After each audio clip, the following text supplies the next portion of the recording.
உங்க அம்மா ஏன் அவனை கூப்பிடணும்? பால் குடிக்கதான். பாலா? இன்று முதல் திரையரங்குகளில் என்ஜாய்.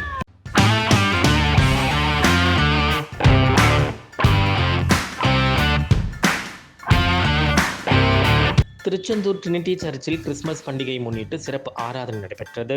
காயல்பட்டினம் முஸ்லிம் ஐக்கிய பேரவை அலுவலகத்தில் சேவை மையம் அமைச்சர் அனிதா ராதாகிருஷ்ணன் திறந்து வைத்தார். தூத்துக்குடியில் கிறிஸ்துமஸ் விழாவை முன்னிட்டு தேவாலயங்களில் சிறப்பு பிரார்த்தனை நடைபெற்றது. தூத்துக்குடியில் பெரியார் உருவச்சிலைக்கு அமைச்சர் கீதா ஜீவன் மாலை அணிவித்து மரியாதை செலுத்தினார். தமிழகத்தில் 8 மாவட்டங்களில் இன்று கனமழைக்கு வாய்ப்புள்ளதாக வானிலை ஆய்வு மையம் தெரிவித்துள்ளது. திருச்செந்தூர் ட்ரினிட்டி சர்ச்சில் கிறிஸ்துமஸ் பண்டிகையை முன்னிட்டு சிறப்பு ஆராதனை நடைபெற்றது. இந்த ஆண்டிற்கான கிறிஸ்துமஸ் பண்டிகை தமிழகம் முழுவதும் இன்று உற்சாகமாக கொண்டாடப்பட்டு வருகிறது.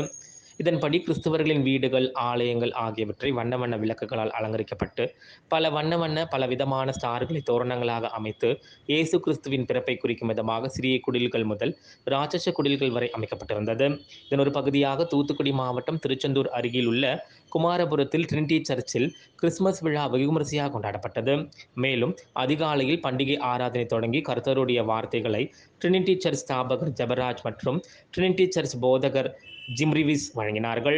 இந்த ஆராதனையில் உடன்குடி, குலசேகரப்பட்டினம் மற்றும் அருகில் உள்ள தாலுகாவிலிருந்து ஏராளமானோர் குடும்பங்களுடன் வந்து பங்கேற்றனர். பின்னர் அனைவருக்கும் காலை உணவு வழங்கப்பட்டது. மேலும் புது வருட ஆராதனை 31/12/2022 சனிக்கிழமை அன்று 10:30 மணிக்கு நடைபெற இருக்கிறது. இந்த சிறப்பு ஆராதனை ஏற்பாடுகளை ட்ரினிட்டி சர்ச் ஊழியர்கள் சிறப்பாக செய்து வருகின்றனர்.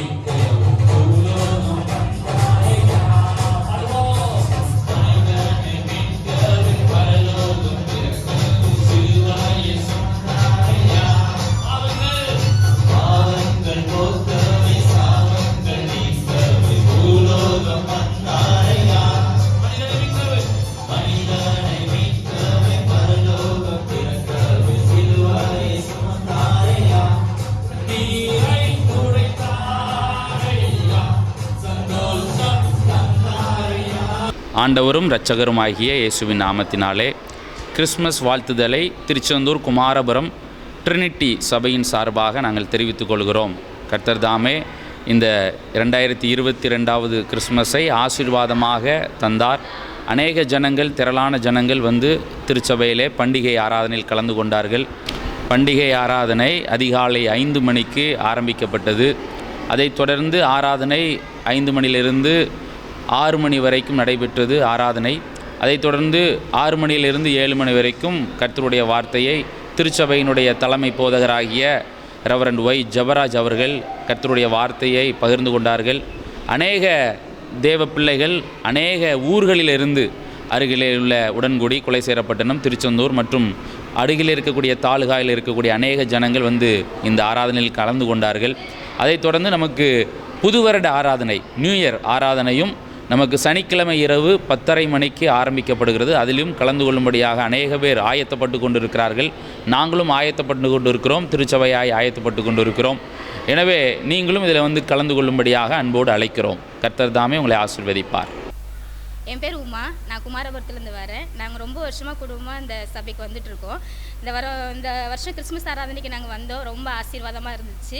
பாடல் ஆராதனைகளும் சரி, எல்லாமே எங்களுக்கு ரொம்ப சந்தோஷமாக, ஏசு எப்படி இந்த உலகத்தில் வந்தோன்னே எப்படி மகிழ்ச்சி இருந்ததோ அதே போல் அந்த மகிழ்ச்சி எங்களுக்கு இருந்துச்சு. எங்களுக்கு இப்போ என்ன வசனம் சொல்லி கொடுத்தாங்கன்னா, ஏசப்பா எதுக்காக இந்த உலகத்துக்கு வந்தார், ஏன் நம்ம அவரை ஆராதிக்கணுங்கிற எங்களுக்கு ஒரு காரியத்தை எங்களுக்கு சொல்லி கொடுத்தாங்க. ரொம்ப ஆசீர்வாதமாக இருந்துச்சு. காயல்பட்டினம் முஸ்லிம் ஐக்கிய பேரவை அலுவலகத்தில் சேவை மையம் அமைச்சர் அனிதா ராதாகிருஷ்ணன் திறந்து வைத்தார்.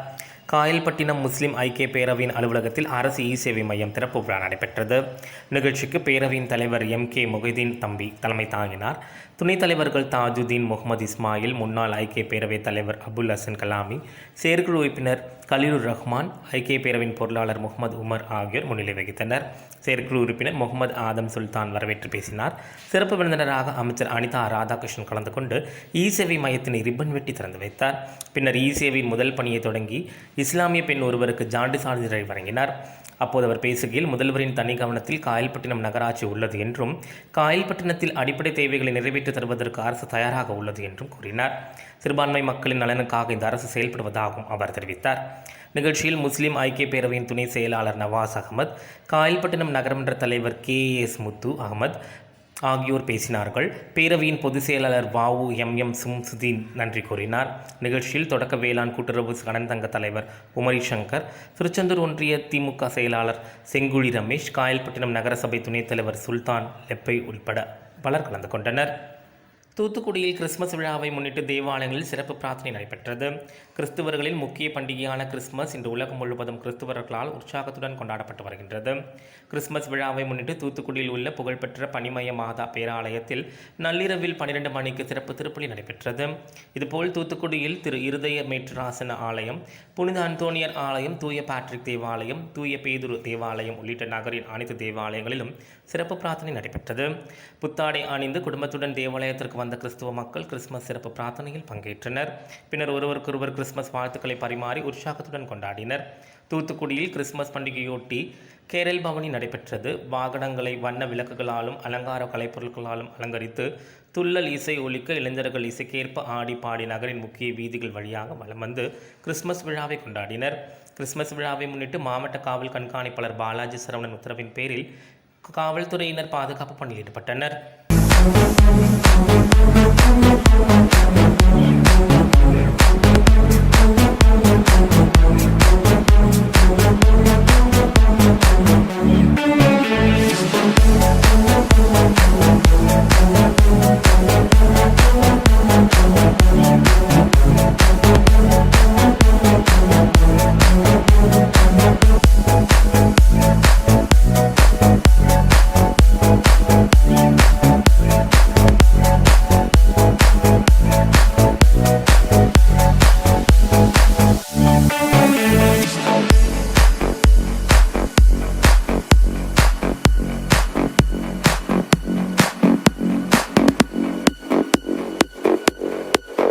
தூத்துக்குடியில் பெரியார் உருவச்சிலைக்கு அமைச்சர் கீதா ஜீவன் மாலை அணிவித்து மரியாதை செலுத்தினார்.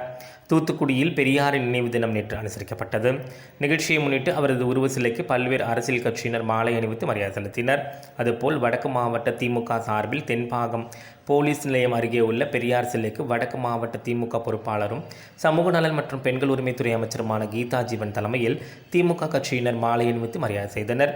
நிகழ்ச்சியில் மாநகராட்சி மேயர் MP ஜெகன், மாநகர செயலாளர் ஆனந்தசேகரன், துணை மேயர் ஜெனிட்டா உட்பட பலர் கலந்து கொண்டனர். தமிழகத்தில் 8 மாவட்டங்களில் இன்று கனமழைக்கு வாய்ப்புள்ளதாக வானிலை ஆய்வு மையம் தெரிவித்துள்ளது. தென்மேற்கு வங்கக்கடல் பகுதியில் நிலவும் காற்றழுத்த தாழ்வு மண்டலம் டிசம்பர் 24ஆம் தேதி காலை 8:30 மணி அளவில் நாகப்பட்டிலிருந்து சுமார் 470 கிலோமீட்டர் கிழக்கே நிலை கொண்டுள்ளது. இது மேற்கு தென்மேற்கு திசையில் நகர்ந்து இன்று காலை இலங்கை கடற்கரை அருகில் நிலவக்கூடும் என்றும், இதன் பிறகு மேலும் மேற்கு தென்மேற்கு திசையில் நகர்ந்து 26ஆம் தேதி காலையில் இலங்கை வழியாக குமரிக்கடல் பகுதிகளை நோக்கி நகரக்கூடும் என்று தெரிவிக்கப்பட்டுள்ளது. இதன் காரணமாக ஞாயிற்றுக்கிழமை தமிழக கடலோர மாவட்டங்கள், புதுவை மற்றும் காரைக்கால் பகுதிகளில் இன்றைய தங்கம் மற்றும் வெள்ளியின் விலை நிலவரம். தங்கம் ஒரு சவரன் 40,920 ரூபாய்.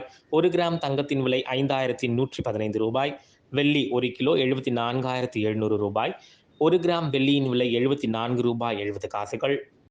ஆமா, உங்க அம்மா ஏன் அவனை கூப்பிடணும்? பால் குடிக்கதான். பாலா? இன்று முதல் திரையரங்குகளில் என்ஜாய்